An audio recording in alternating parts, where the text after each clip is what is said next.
Hello listeners, I'm back after a 2 or 3 month hiatus of absolutely nothing. I thought perhaps it was time I put something up. I've been away for a while due to work commitments and general apathy. Well, mainly due to work commitments. There hasn't really been a lot of free time for me to work on any videos. But hopefully that's going to change moving forward. You'll start to see more consistent uploads from me. Don't expect anything, you know, like,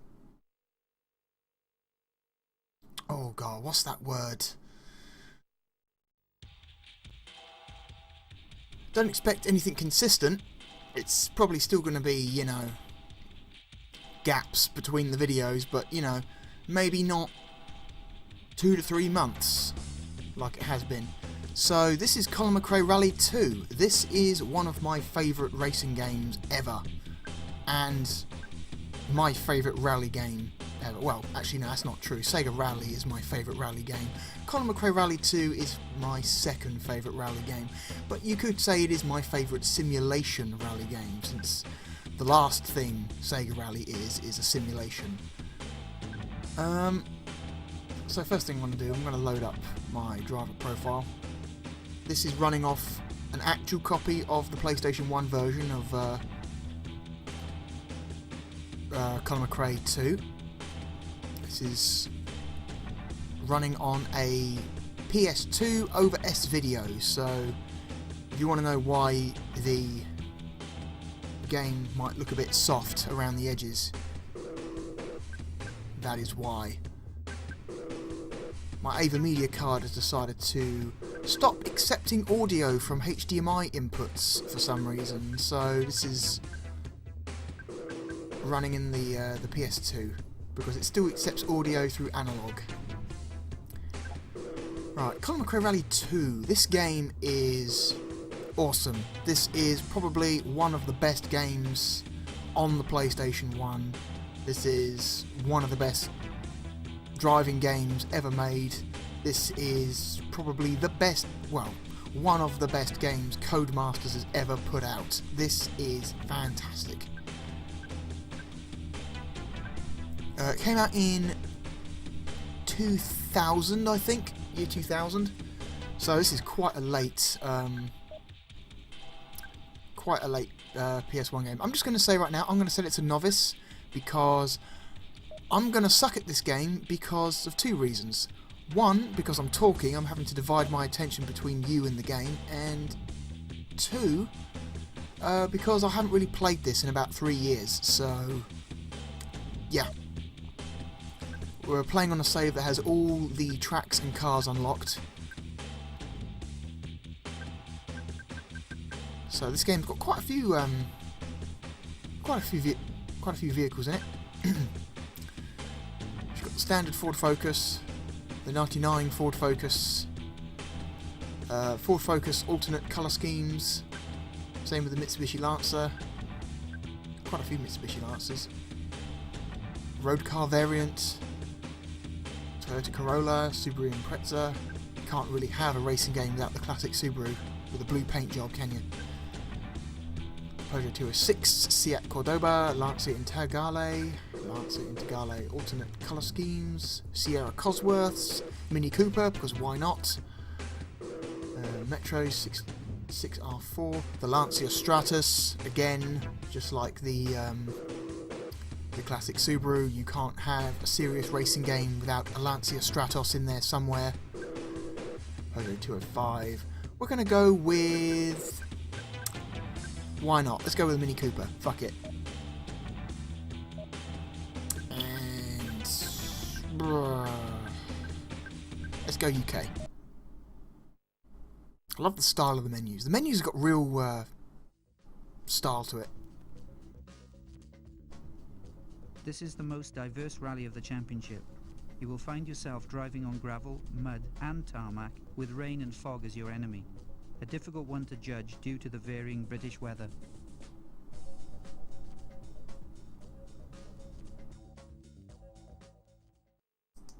It's a nice little introduction there from Colin McRae himself. Interestingly enough, when this game was released in the United States, Codemasters or whoever was publishing the game out there, I don't know, maybe it was Codemasters there as well, decided that a Scottish accent might be a little bit too foreign for American audiences, so they removed the voice from the game and replaced it with some some Texan sounding dude, which is I mean, it's nothing new. Stuff like that's been done before. You remove foreign sounding accents so we can better understand English like. But it's, you know, it's not exactly a strong Scottish accent. It's quite a soft one, actually. You know, I'm amazed most vast majority of Americans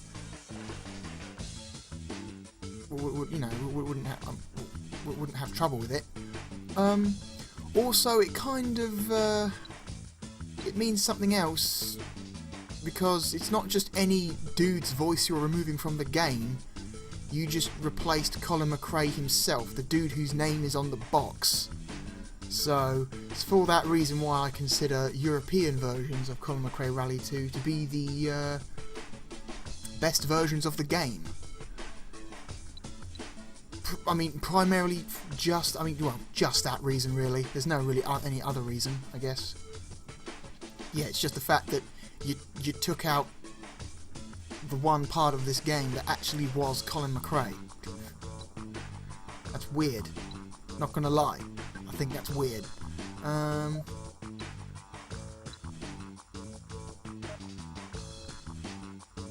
So setting up the car here, we can change various parts.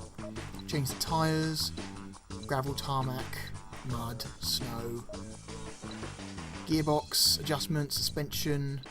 There's no power ratio in the Mini because the Mini doesn't have a turbo, so we're just going to skip that. Bit power, steering, we're just going to leave all that as default. What's the weather like? The weather is sunny spells. Cloudy with spots of sunshine, the default weather situation here in the UK.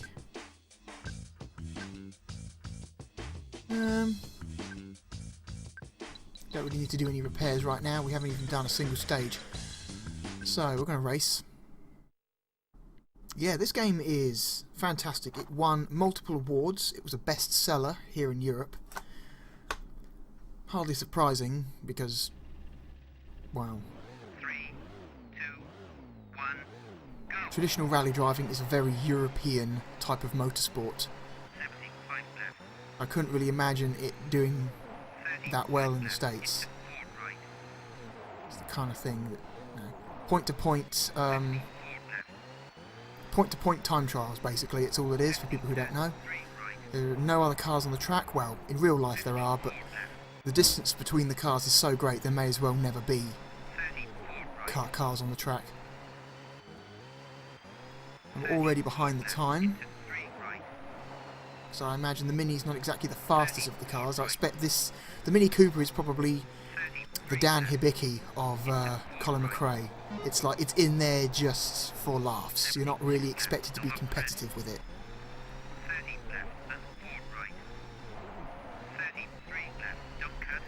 Is it just me, or does that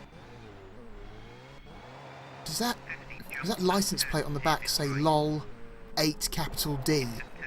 Oh, where am I going? I'm going right.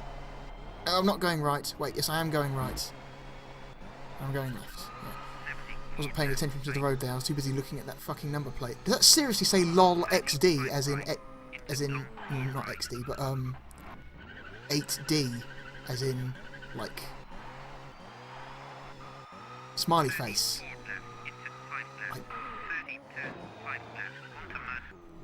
So I'm going all over the road now because I'm not paying attention. Never noticed that before. I might... hang on. No. No, I don't think it is. I think that's a B, not a 0, and that's a 6, not an 8. So the license plate is not LOL. And I seriously need to pay better attention to the road. I am crashing into everything. I did tell you I was going to suck at this before we started, so I consider my hands clean. Oh. Turn through this tiny little gap. Yeah. The classic Mini Cooper. Not exactly a performance vehicle.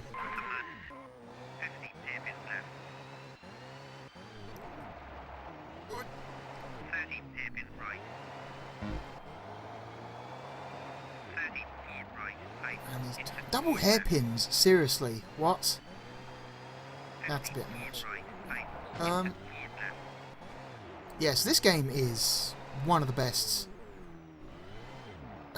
if not the best, racing game on the PlayStation 1, in my opinion. It's just, the car handling is so good. This is probably the best, like, most realistic car handling in a video game when this was released.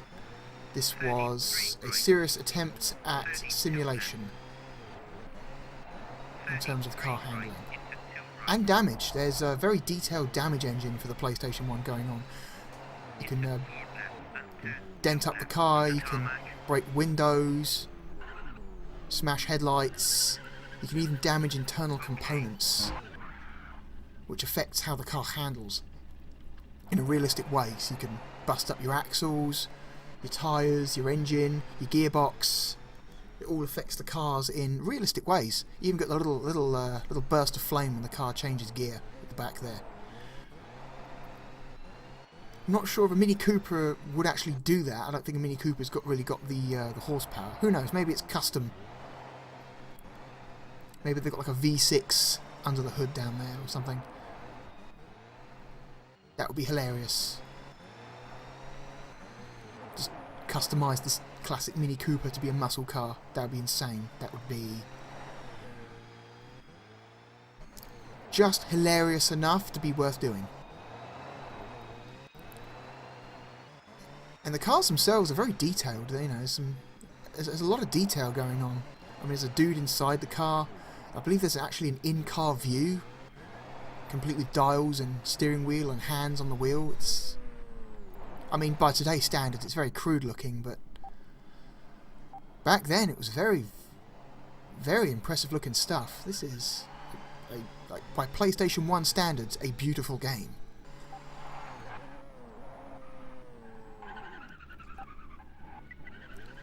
Let's see, next stage. Yeah, America seems to have, I mean, well, not anymore, but certainly during like the 90s and early 2000s, America definitely seemed to have a fear of the Scottish accent. I can think of multiple games developed in the UK that had like voice acting in a Scottish accent that was then later removed and replaced with an American dude. Probably because of fears that Americans wouldn't be able to understand the person speaking. And both times it's not exactly a strong Scottish accent either. The other game I'm thinking of is Bullfrog developed Theme Park World, that came out on PC, PlayStation 1 and PlayStation 2. For whatever reason, the original game, the little advisor dude in the bottom right would speak in a very light and pleasant sounding Scottish accent, but then that was ripped out and replaced with some Californian dude in all American versions of the game. Incidentally, that game was also renamed to Sim Theme Park in the States as well, despite Maxis having nothing to do with it. I believe that was a pure case of EA deciding that Maxis and its sim games were far more well known and popular in the States than Bullfrog and its theme games. That was purely money motivated name change. For people who were fooled by that back in the day, I am so sorry, but Sim Theme Park was never actually a sim game.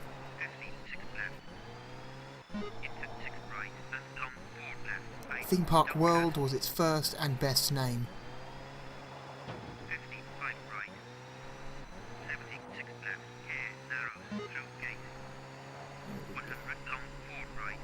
glad to say that American publishers seem to have calmed down on the whole replacing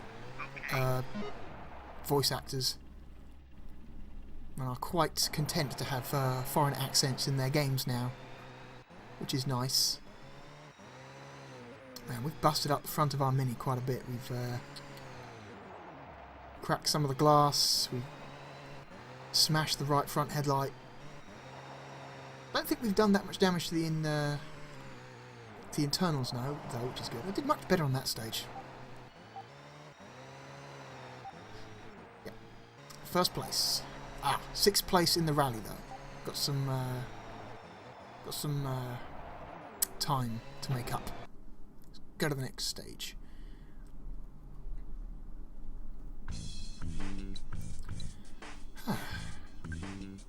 Right, we can do some repair jobs now, because between every 2 stages we have an opportunity to go into the car and repair any damage. The first thing you want to do is repair the gearbox. Always repair the gearbox. Gearbox is incredibly important. Axles. Brakes are important. Suspension's important. Save some time. We want to see what's going on with these new stages. Let's see. 55% mud, 45% tarmac, 20% tarmac, 80% mud. What's the weather like? Sunny spells to overcast. Not raining just yet. However, I have a feeling that's going to change as this rally goes on. So let's leave the dry mud tyres on. And let's just spend the rest of this time doing repairs. So drive shaft and electrics. Body and steering wheel. Well, maybe this. That is a. That is a problem.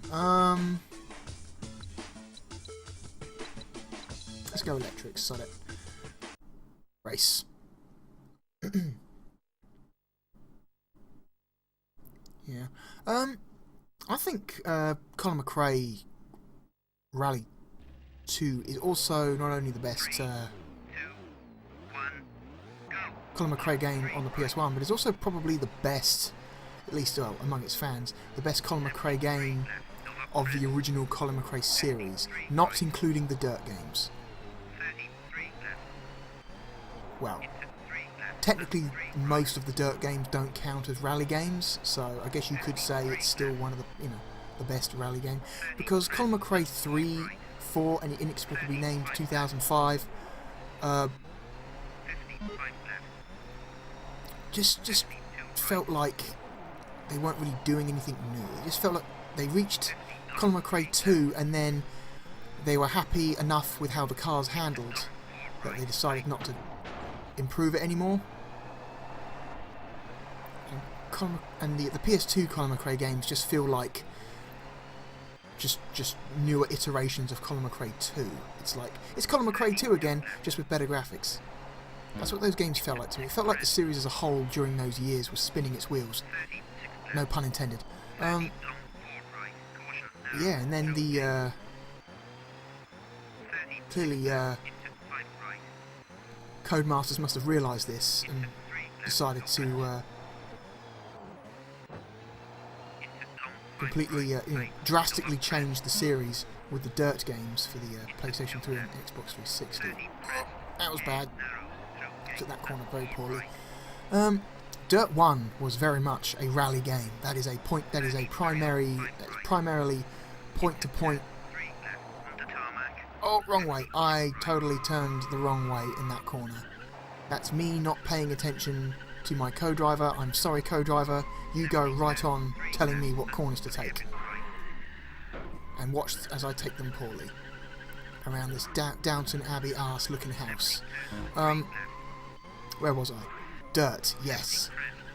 I really liked Dirt 1. Dirt 1 felt to me like an extremely this is clearly the direction that rally games have to go in order to appeal to a wider audience. And then Dirt 2 was really perfection, really. Dirt 2 was a fantastic game. Colin McRae Dirt 2. That's really the game that is just... You look at that and go, yes, this is the best game also in your mini-series. It's surprising that both games in both series have 2 on the end. Colin McRae Rally 2 and Colin McRae Dirt 2. Both are the best games in their respective series. Interesting. I mean, that's just my opinion. I'm sure some people out there might prefer Dirt 3 over Dirt 2, or Dirt Showdown over Dirt 2, or whatever. But I personally really love Dirt 2. It is my favourite racing game for those systems. Under the bridge. But also Dirt 2 was really the part where you started to notice that the games were starting to move further and further away from Rally. Like, they started to include stuff like hill climbs and like rally cross events and just more like circuit-based car versus car on a track style events rather than point-to-point time trials, which is what, you know, pure rallying is about. And that's mixed. I mean, I enjoy that stuff, but I'm also a big fan of rally in general, so kind of concerning. And then my fears really were realised with Dirt 3 when they got even further away from rally. And then I don't think Dirt Showdown had any traditional rally events in it at all. I think Dirt Showdown was entirely like multiple car races. And by that point, I'd pretty much decided that Codemasters had stopped making rally games. Up until a couple of weeks ago, when Codemasters unveiled Dirt Rally, early access on Steam, which seems to be a genuine attempt to get back to the classic Colin McRae style games. Which is, for me and people like me, wonderful. Not entirely sure why Codemasters thought they needed to put it on early access. I mean, this is Codemasters we're talking about. This is not like some small indie developer. Codemasters is a major developer of AAA titles. There's, as far as I can tell, no reason why they would need to rely on early access to get the money to fund a project, unless they're afraid that a pure rally game wouldn't sell in this day and age, which that seems like a sensible concern.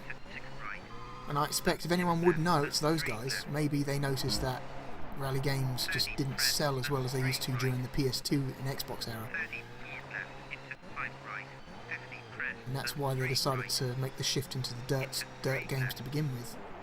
Now this is their attempt at testing the water to see if a profit can still be made with these styles of games. I hope they still can, because these are really good. There's a real purity with just pure rally. It's just you versus the track, you know. No other distractions. Oh wait, I totally just messed up there. It's faster just to reset the car. Reset the car. Come on. Drive into the water. There we go. Wow, I totally just fucked up that corner. I'm probably going to lose this stage now because of that. Where am I going? I'm going this way. Is this just stage 1 again but reversed? I'm noticing some real similarities between this stage and stage 1. I'm sure there's some asset sharing between stages. It's probably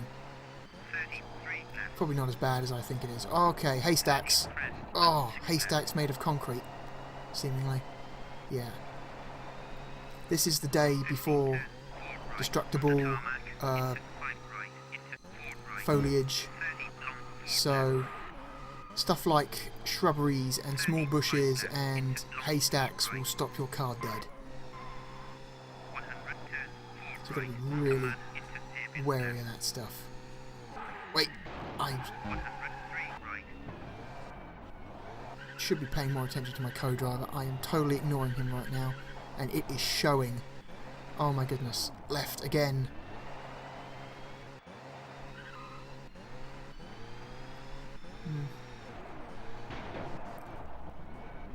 Also, I don't really think you can really say that the Dirt games are part of the Colin McRae Rally series anymore. I mean, that ended with Dirt 2 with Colin McRae's death. Yeah, for those who don't know, Colin McRae died in a horrible helicopter accident in 2008? 2009? Yeah, so that sucked. And I think there's even, it happened very close to the release of Dirt 2, actually, like a couple of months before that game was released.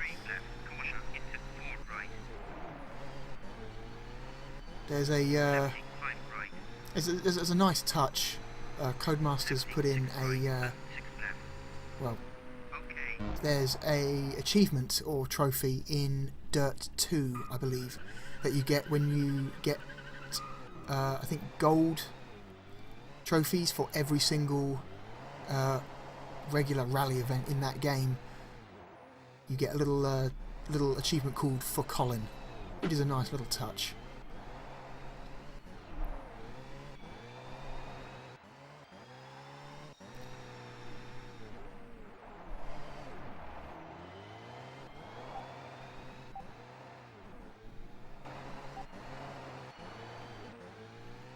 But yeah, I'm not sure how I feel about Codemasters putting that new Dirt game on early access.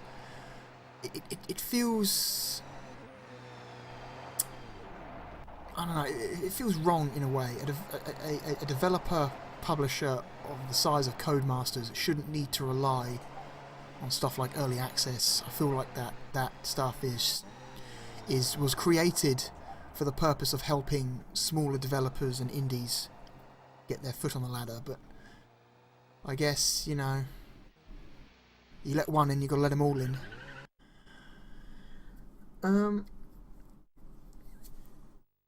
But I will definitely play that. I am very, very interested in playing Dirt Rally. Oh man, we've done some serious work to our vehicle here. Ugh.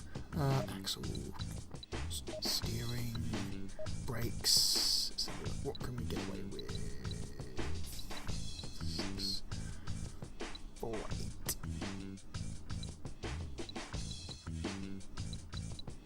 Oh man, we've messed this car up.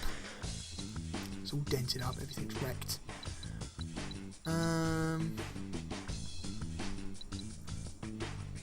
Body. There we go. Nice and clean again.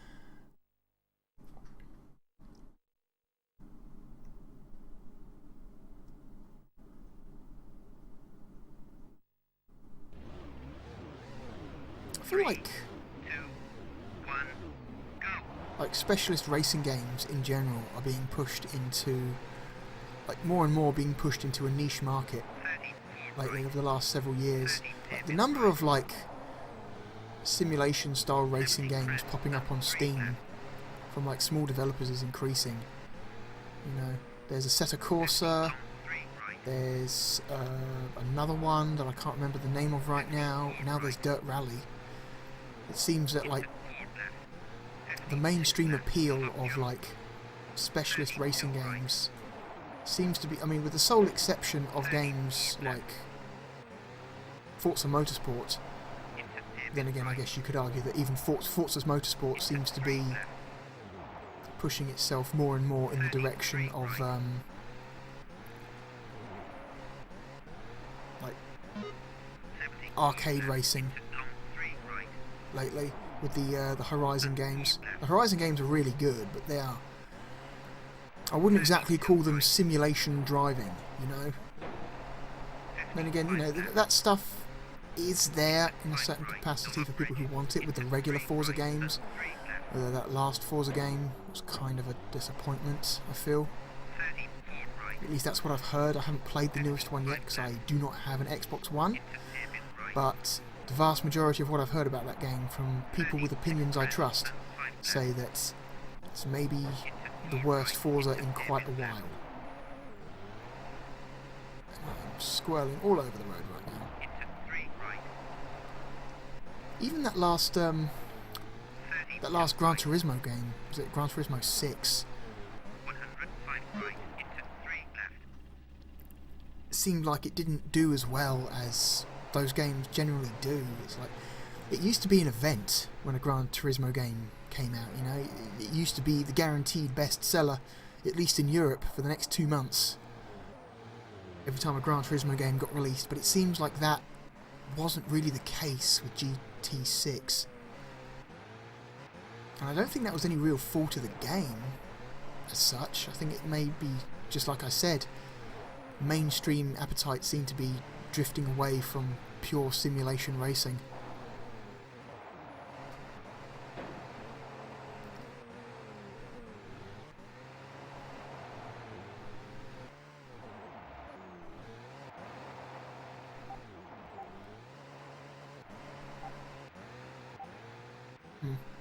Fifth place in the rally. Oh well. We still qualified.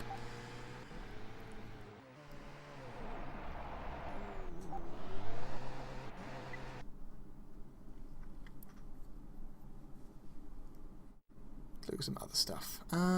Let's do something ridiculous. Let's do something ridiculous. Let's do something extremely not sensible.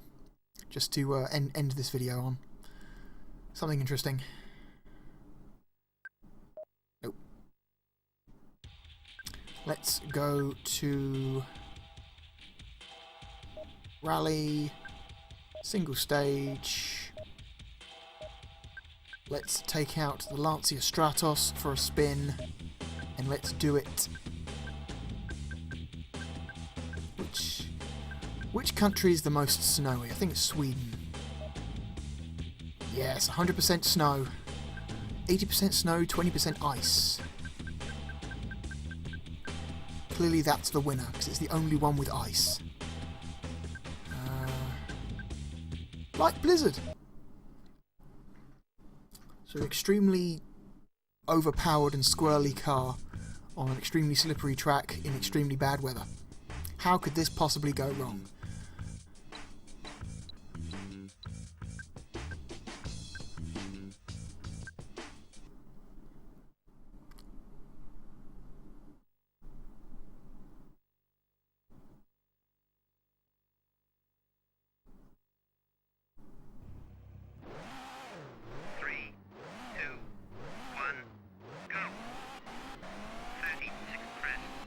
Is it even possible to maintain a straight line?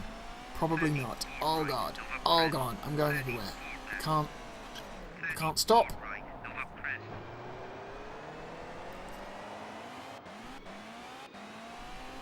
The Lancia Stratos is basically a supercar. I think it's one of the only times a car manufacturer has ever used a supercar in rally. I mean, maybe it's not. Maybe technically there have been other quote-unquote supercars. But, yeah, this thing is ridiculous. Like, this is why you don't take supercars rallying. They're just too... They got to a point in, like, the late 70s, like, to mid-80s, where rally cars were just getting more and more powerful and faster, and as a result accidents were getting more common and more dangerous. Oh my god, I can't get any traction. Turn you boat. There we go. Oh, okay, too much. Just gonna go over the snowbank. At least get some traction on the snowbank. Oh god, this is impossible. Oh no, get off the bank, you fool. As I suspected, this is an extremely poor combination of track and car. I'm sure it's possible to get around this track extremely fast in the Stratos without touching any of the walls or banks. But I bet you it is nearly impossible.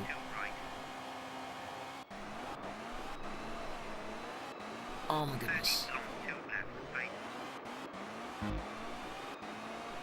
16 seconds behind. Oh god. Turn around.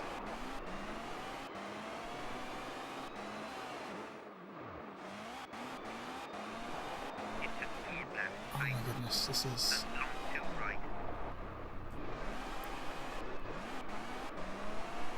Is the ice section over yet? Can we get back onto just regular snow? Oh my god.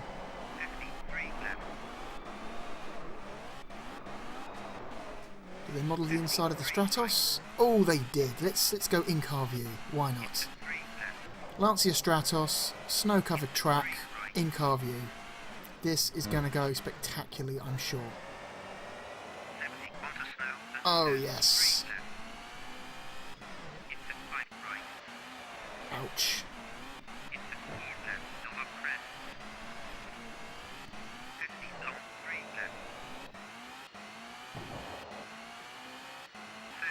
Get...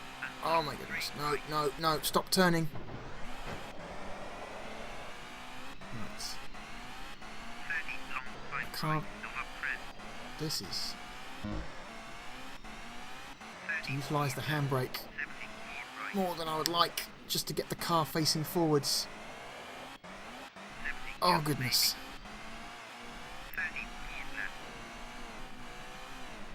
Stop, stop. Oh Jesus.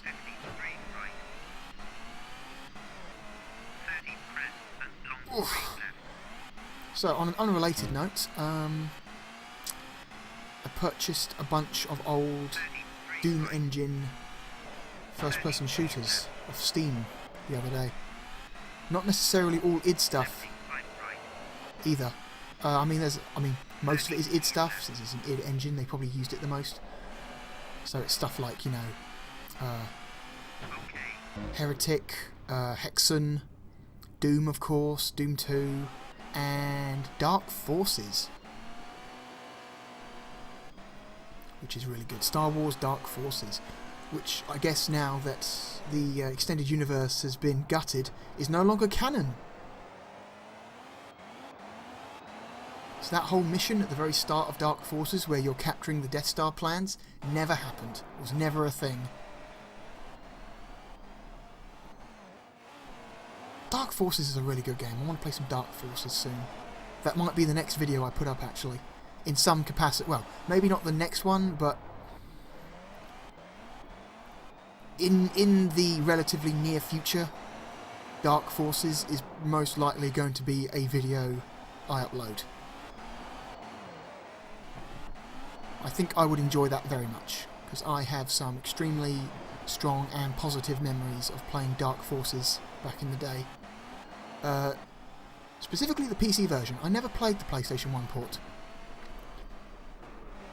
I've heard from some people that the PS1 port was something of a mess.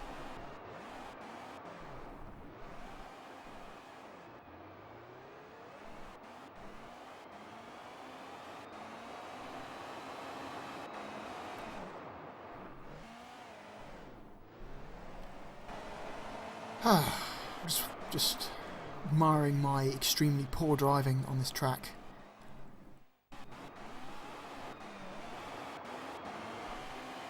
But watch out, cameraman. Took your legs out.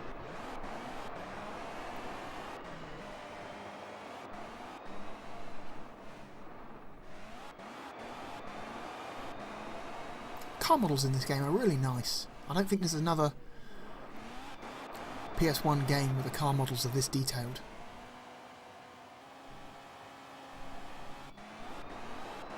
I guess it makes sense. I mean,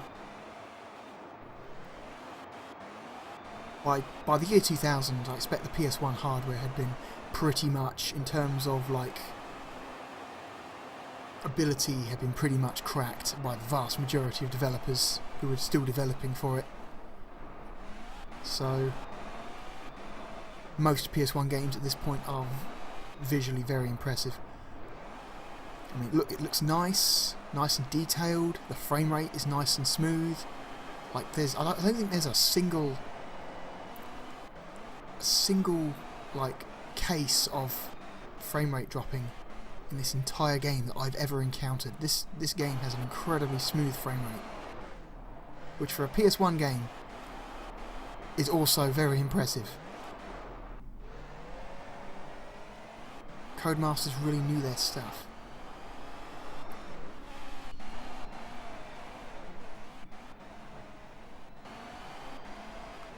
Also seems to be quite a bit of weird clipping errors going on during the replays. Stuff that should be positioned in front of the car is appearing behind the car as the car passes through it. That's a weird bug. I don't think that's in the PC version. I think that's just PlayStation.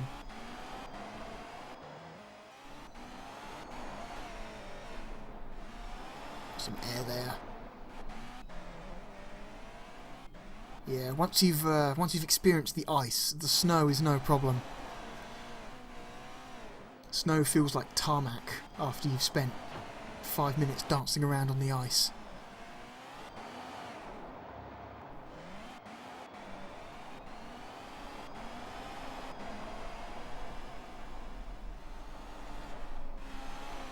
Just let this get to the end here and then I'll turn this off.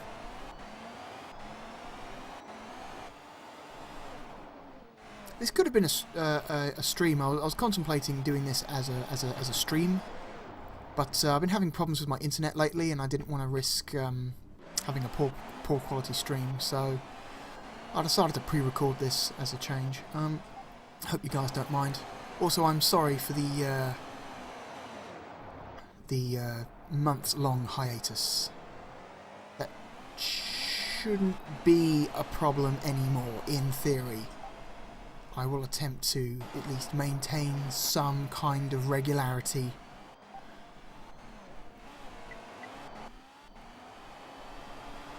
Anyway, I hope you enjoyed me having this. Wow, 43 minutes. Huh. It's a fairly long look at Colin McRae Rally 2 for the PlayStation 1. One of my personal favourite games ever. Thanks for watching.